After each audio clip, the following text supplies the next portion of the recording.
چې ډېر خلک داسې دي چې هغوی د خپلو بیبیانو سره زیاتي او ظلمونه کوي او ډېرې ښځې داسې دي چې هغوی د خاوندانو خیال نه ساتي.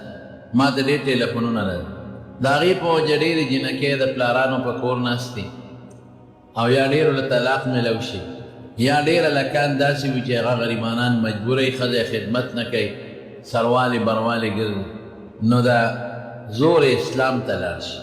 بیا خلک وایي ښځې وایي ګوره که نه اسلام ښځو له حق نه دی ورکړی او سړي وایي یاره دا څنګه مسلماني ده.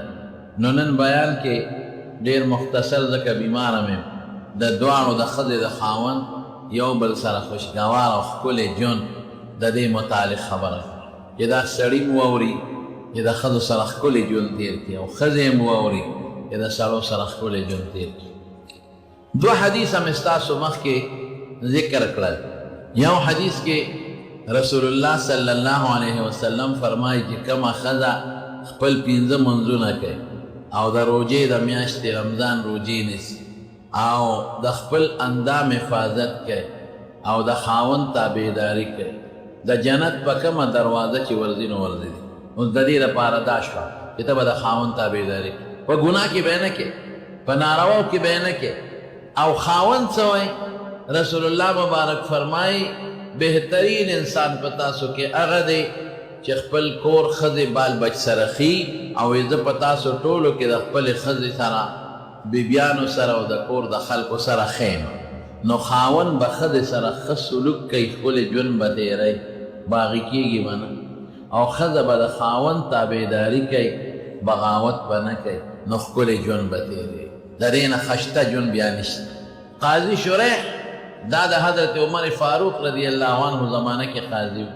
تابعی دی خو ډېر نیک سړی دی او قابل سړی دی او بیا د حضرت علی رضی الله عنه زمانه کې هم قاضي و. یعنی تابعی دی صحابه شته دا نه چې نشته. د عمر صاحب زمانه کې ډېر صحابه و د حضرت علی صاحب زمانه کې هم د دنیا صحابه و او د صحابه مرتبه تابعین ډېر اوچت چې دا ټول تابعین هم راغونډ کې او دا ټول صالحان هم راغونډ کې د صحابه د خپې دوړې ته نه رسي الوی خلک. لیکن زمانو صحابه شته او علي رضی الله عنه شریح قاضي کړی دی. دې نه اندازه ولګوې د علم او د تقوا. نو دې شریح چې کله واده وکړ او د واده په لومبۍ شپه دې کور ته راننوت ښځه یې کټ کې ناسته ده او دې راننوت نو د سلام واچوه. ګوره قانون دا دی چې راننوځې نو سلام واچوه السلام علیکم ورحمت. دا به نه وی چې ښځه دې په ما سلام واچوي نه کور ته چې ته ننوځې ته سلام اچوه. که ښځه وي که بچي دې وي ډېر خلک دی چې ښځې نه تمه کوي چې ما ته دې سلام وکړي او چې ونه کړي ښه ما ته دې سلام ونه وي.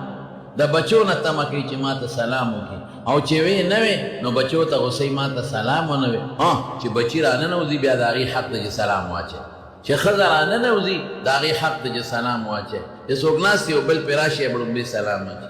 خدا اوس ته کور ته ننوتې السلام علیکم ورحمت سلام به اچوي په ښځو به م اچوي په لوڼو به م اچوي په بچو به م اچوي ستا حق دی. تا تمه به نه کوي چې بچي راته وایي چې بابا سلام علیکم نه ته چې ننوځې حق ستا. که هغوی مخکې چې ډېر اخره د هغوی به ډېر ثواب وشي خو هغوی په ځان مه مخکې کوه ورته سره السلام علیکم ورحمت الله. ګوره کور کې برکت به راشي. نو چې دا په لومبۍ شپې دی ورننوت نو ده وی السلام علیکم ورحمت. زمونږ په وطن کې یو رواج دی ښځه خاوند له پښپو پرېوځي. دا په شریعت کې ګناه ده. پښپو به نه پرېوځي خاوند. ډېر خلک یې پښپو زر پرېوځي. پښپو ولې پرېوځي؟ سجده لګې سجده خو د خدای نه ما سوا بل چا ته ګناه ده حرامه ده او بعضې موقعو کې شرک.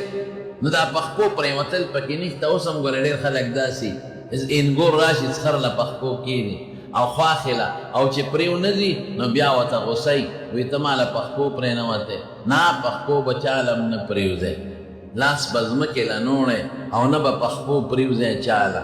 دا به نه کوې او که خواښې دې په کور کې مور دې په کټ کې پرته او خپې دې وله ښکل کړې او زور وله کې پروا نشته. تندې دې وله ښکل کړه